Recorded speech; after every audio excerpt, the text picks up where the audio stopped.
പാലക്കാട് കണ്ണാടി പഞ്ചായത്തിൽ കോൺഗ്രസിന്റെ 3 വാർഡുകളിൽ പൊതുപരിപാടിയിൽ പങ്കെടുത്ത് രാഹുൽ. വാർഡുകളിലെ പൾസ് പോളിയോ തുള്ളിമരുന്ന് നൽകുന്നതിന്റെ ഉദ്ഘാടനം നിർവഹിച്ചു.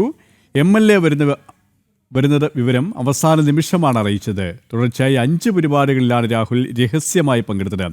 വിശദാംശങ്ങളുമായി അരുൺ ആലത്തൂർ ചേരുകയാണ്. അരുൺ, തുടർച്ചയായി 5 പരിപാടികളിലാണ് രാഹുൽ മാങ്കൂട്ടത്തിൽ പങ്കെടുത്തത്. ഇതൊക്കെയും രഹസ്യമായി തന്നെയാണോ അദ്ദേഹം എത്തിയതും പരിപാടിയിൽ പങ്കെടുത്തതും? സുരേഷ്, തീർച്ചയായിട്ടും അത്തരത്തിൽ തന്നെയാണ്. അതീവ രഹസ്യമായിട്ടായിരുന്നു എല്ലാ പരിപാടികളും സംഘടിപ്പിച്ചത്.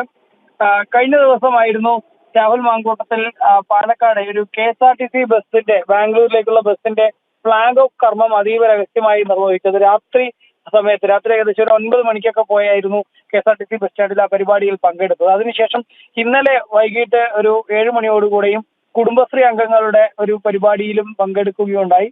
ആ പരിപാടിയും ആരെയും അറിയിക്കാതെ രഹസ്യമായിട്ടായിരുന്നു പാലക്കാട് നഗരത്തിൽ കോൺഗ്രസ് കൗൺസിലറായ മൻസൂർ മണലാഞ്ചേരിയുടെ വാർഡിൽ സംഘടിപ്പിച്ച പരിപാടിയിൽ പങ്കെടുത്തത്.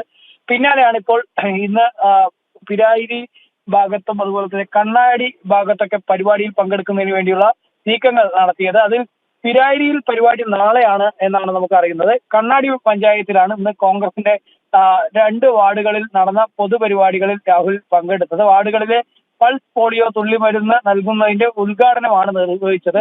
ഈ പരിപാടിക്ക് രാഹുൽ മാങ്കൂട്ടത്തിൽ എത്തുമെന്നുള്ള വിവരം ആരെയും അറിയിച്ചിരുന്നില്ല. പിന്നീട് അവസാന നിമിഷത്തിൽ ഏകദേശം പരിപാടി തുടങ്ങുന്നതിന്റെ നിമിഷങ്ങൾക്ക് മുൻപാണ് രാഹുലാണ് വരുന്നത് എന്നുള്ളത് എല്ലാവരെയും അറിയിച്ചിട്ടുള്ളത്. അത് മാധ്യമങ്ങൾ ഉൾപ്പെടെ അല്ലെങ്കിൽ മറ്റ് BJPയോ അല്ലെങ്കിൽ DYFI വിഷയം അറിയുകയാണെങ്കിൽ അത് വലിയ പ്രതിഷേധങ്ങൾക്ക് വഴിവെക്കും എന്ന് മുൻകൂട്ടി മനസ്സിലാക്കി തന്നെയാണ് അതീവ രഹസ്യമായിട്ട് ഇങ്ങനെ രാഹുലിനെ പങ്കെടുപ്പിക്കുന്നത് എന്നുള്ളതാണ് നമുക്ക് മനസ്സിലാക്കാൻ സാധിക്കുന്നത്.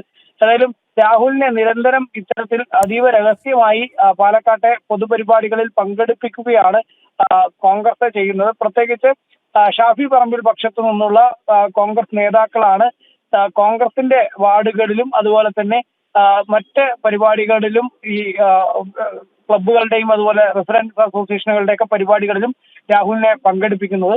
നേരത്തെ ഇവരുടെ ഗ്രൂപ്പ് യോഗം ചേർന്നിരുന്നു. ഈ ഗ്രൂപ്പ് യോഗത്തിൽ എടുത്ത തീരുമാനത്തിന്റെ അടിസ്ഥാനത്തിലാണ് രാഹുലിനെ ഇത്തരത്തിൽ പോസ്റ്ററുകളോ പ്രചാരണമോ നൽകാതെ പരിപാടികളിൽ പങ്കെടുപ്പിക്കുന്നു എന്നുള്ളതാണ് മനസ്സിലാക്കാൻ സാധിക്കുന്നത്. പരിപാടികൾ തുടങ്ങുന്നതിന് തൊട്ട് മുമ്പ് രാഹുലിനെ എത്തിക്കുക എന്നുള്ള രീതിയാണ് ഇപ്പോൾ അവർ അവലംബിക്കുന്നത്. മാധ്യമങ്ങളെ പോലും വിവരം നൽകേണ്ട എന്നുള്ളതാണ് തീരുമാനം. ഏതായാലും രാഹുലിനെ ഇങ്ങനെ രഹസ്യമായിട്ട് യോഗങ്ങളിലും പരിപാടികളിലും ഒക്കെ കൊണ്ടുപോയി പങ്കെടുപ്പിക്കുന്നത് കോൺഗ്രസിലെ തന്നെ ഒരു വിഭാഗം നേതാക്കൾക്ക് കടുത്ത അതൃപ്തി ഉണ്ട് എന്നുള്ളതുമുണ്ട്. ശരി, അരുൺ ആലത്തൂരാണ് വിവരങ്ങൾ നൽകിയത്.